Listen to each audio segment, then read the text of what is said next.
The moment hits hard because nobody was ready for it just when Melbourne started to feel Naomi Osaka's rhythm again, just when the rally stretched and the belief returned. The run stopped, not with a match point, not with a collapse, but with a decision that shook the draw and split the tennis world into confusion, concern and respect for the first 30 seconds. Let this be clear, this was not fear, this was not weakness, this was not a lack of belief, this was a player listening to her body. At the most brutal tournament on the calendar, Australian Open tennis is not polite tennis, it is loud, heavy, physical and unforgiving. Day sessions stretch into extreme heat, night sessions slow the court and lengthen. Every rally, every sprint costs more, every recovery takes longer. Naomi Osaka arrived in Melbourne 2026 with something she had been searching for: consistency without forcing it. Her early matches showed control rather than chaos. She served wide to open space rather than chase aces. She trusted her backhand cross-court instead of flattening every shot down the line. Most importantly, she stayed present between points. Her last completed match told us everything: long exchanges, repeated defensive slides, multiple serve +1 sprints, the kind of match that looks fine on a scoreboard but screams warning signs inside a body. Tennis fans often forget this part: the score does not show the cost. 2 straight sets can still be expensive. Winning does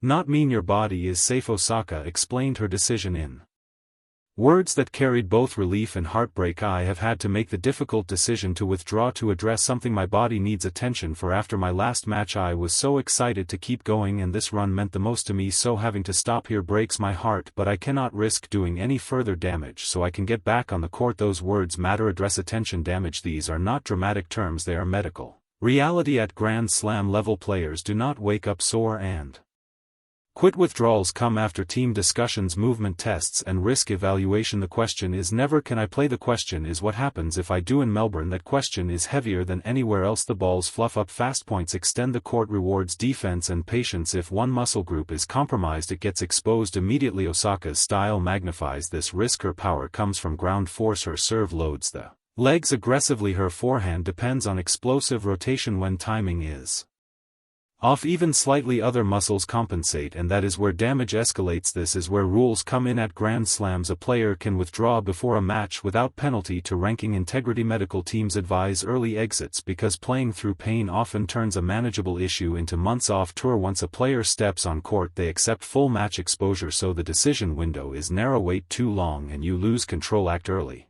and you protect the season. Osaka also spoke directly to the people who matter most. Thanks for all the love and support. I am so grateful everyone embraced me so much, and thank you to my whole team for always having my back and the tournament organizers for being so kind. That line about being embraced is important. Melbourne has always been complicated for her. This year it felt different. The crowd leaned and the energy lifted her. Walking away from that is emotionally brutal. From a tactical standpoint her withdrawal reshaped the draw instantly. Opponents had been preparing for a heavy baseline battle. Coaches had built scouting plans around her return pattern. Suddenly the path changed, but the real story is not the bracket, it is the timing. This was a player on the edge of something real: confidence without chaos, intensity without panic. That makes stopping harder, not easier. My opinion is that this decision may end up being the smartest move of her comeback, because protecting rhythm matters more than chasing 1 week of momentum. Tennis history is filled with players who ignored these signals: short-term bravery, long-term absence. Osaka chose the opposite. What fans need to understand is that withdrawal is not quitting, it is strategic survival. Australian Open rules allow this because the sport learned painful lessons. Bodies break when pride wins. Naomi Osaka did not lose in Melbourne, she preserved herself, and when she comes back the memory of this run, the crowd, the control, the clarity will still be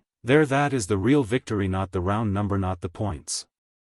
The future stays open. The deeper layer of this story sits beneath results and headlines. It lives in training blocks, recovery cycles, and the invisible calendar players carry in their heads. Naomi Osaka did not build this Australian Open run by accident. Her preparation phase leading into Melbourne focused on controlled load, not volume. Shorter hitting sessions, more emphasis on movement efficiency, fewer full-speed practice sets. That approach showed clearly in her footwork. She was not rushing positions, she was arriving balanced. Her split-step timing was cleaner than it has been in previous seasons, but controlled load only works when competition does not overload it, and Melbourne competition always pushes beyond plan. Her last match asked her to defend deeper than expected. Opponents targeted her forehand wing with heavy height, forcing repeated knee flexion. They slowed the tempo intentionally. This was chess, not chaos. Every long rally compound stress, not just on muscles but on connective tissue. Tendons do not Scream immediately, they whisper, that is the danger zone elite players fear most. This is why Osaka's words about risking further damage matter so much. Damage in tennis rarely comes from one swing, it comes from repetition after warning signs appear. Another misunderstood element is adrenaline during matches. Adrenaline masks discomfort. Players feel strong until the body cools, then reality arrives. Medical teams evaluate that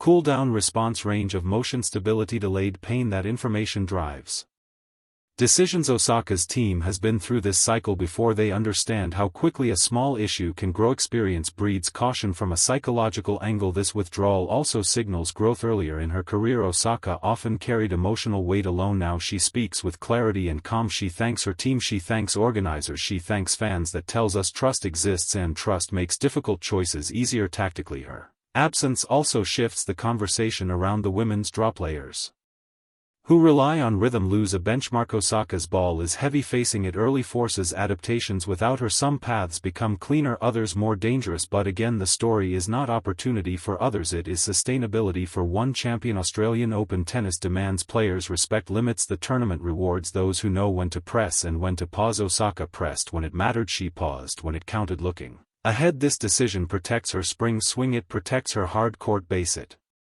protects confidence built slowly and honestly. Fans may feel robbed of more matches. That feeling is valid, but absence with purpose beats presence with regret. Naomi Osaka left Melbourne with something rare: momentum without injury, connection without burnout, belief without denial. That is how long careers survive. Lareum will keep following what comes next, because this story did not end at reset. As we close this chapter, let us slow down for a moment, because moments like this deserve reflection, not reaction. Tennis is often sold as a sport of toughness, of playing through pain, of heroic endurance under lights and noise, but the truth is the toughest decisions usually happen away from the crowd, inside quiet rooms with ice packs, reports, conversations and honesty. Naomi Osaka's withdrawal from the Australian Open 2026 is not a footnote, it is a reminder of how modern tennis is changing, how players are learning to value longevity over applause, how careers are no longer measured by how much pain someone can hide. For fans, it is easy to ask, what if she played one more match, what if the body held up, what if momentum carried her deeper? But real champions think in timelines, not moments. They think in seasons, not nights. They think in futures, not headlines. Osaka left Melbourne carrying disappointment, yes, but also clarity. She knows where her level is, she knows what her body asked for, and she listened. That connection between mind and body